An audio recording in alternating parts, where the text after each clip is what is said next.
केंद्र सरकार ने कोरोना वायरस को रोकने के लिए लगाए गए लॉकडाउन की अवधि 31 मई तक के लिए बढ़ा दी है।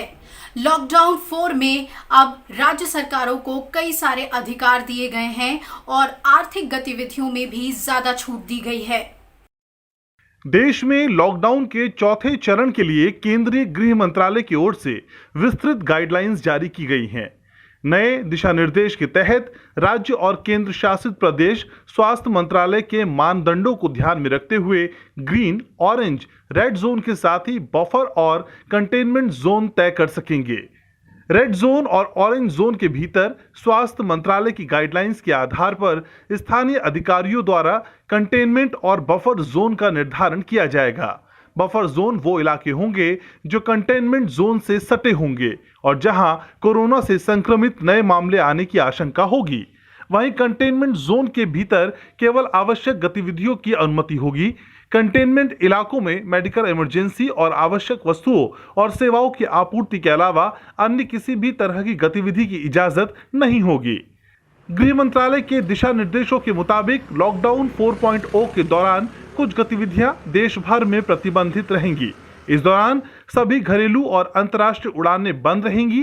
सिर्फ घरेलू चिकित्सा सेवाओं, घरेलू एयर एम्बुलेंस और गृह मंत्रालय की इजाजत पर सुरक्षा उद्देश्य के लिए हवाई उड़ानों को अनुमति होगी।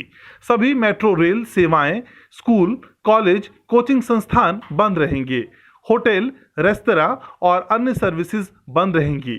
इसके अलावा cinema hall, shopping mall, gym, swimming pool और पार्क के साथ ही बड़े सार्वजनिक समारोह के सभी स्थल भी बंद रहेंगे। साथ ही सामाजिक, राजनीतिक, सांस्कृतिक सभाओं के अलावा धार्मिक स्थलों, पूजा स्थलों को जनता के लिए बंद रखा जाएगा। हालांकि इस दौरान ऑनलाइन डिस्टेंस लर्निंग को अनुमति है और उसे प्रोत्साहित किया जाएगा। इसके साथ ही रेस्टोरेंट्स को होम डिलीवरी करने की भी अनुमति होगी। लॉकडाउन के दौरान शाम को 7 बजे से सुबह 7 बजे तक घर से बाहर निकलना मना है।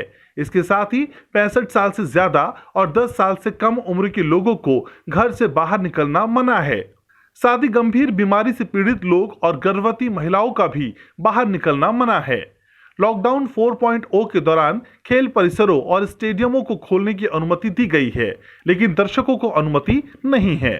साथ ही अंतर्राज्यीय बसों को राज्यों और केंद्र शासित प्रदेशों की आपसी सहमति के बाद परिचालन की अनुमति दी जाएगी। इस दौरान विशेष रूप से निषिद्ध की गई गतिविधियों को छोड़कर अन्य सभी गतिविधियों को अनुमति होगी। सभी राज्यों और केंद्र शासित प्रदेशों को राज्य के भीतर और राज्य के बीच डॉक्टर्स, नर्स और अन्य चिकित्सा कर्मियों, सफाई कर्मियों और रोगी वाहनों की आवाजाही को बाधा मुक्त करने की सलाह दी गई है। लॉकडाउन में आर्थिक गतिविधि को बढ़ावा देने के लिए राज्यों के बीच सभी वस्तुओं और माल वाहन के अलावा खाली ट्रकों के आवागमन को मंजूरी दी गई है। कार्यालयों और कार्यस्थलों पर सुरक्षा सुनिश्चित करने के लिए सभी कर्मचारियों को अपने फोन में आरोग्य सेतु ऐप रखने को कहा गया है। इसके साथ ही सार्वजनिक स्थानों पर मास्क पहनना अनिवार्य होगा। सार्वजनिक और कार्यस्थलों पर थूकना दंडनीय होगा। सोशल डिस्टेंसिंग का ध्यान रखना होगा। विवाह कार्यक्रमों में 50 से ज्यादा लोग शामिल नहीं हो सकते। वहीं अंतिम संस्कार में 20 लोगों से ज्यादा शामिल नहीं हो सकते हैं।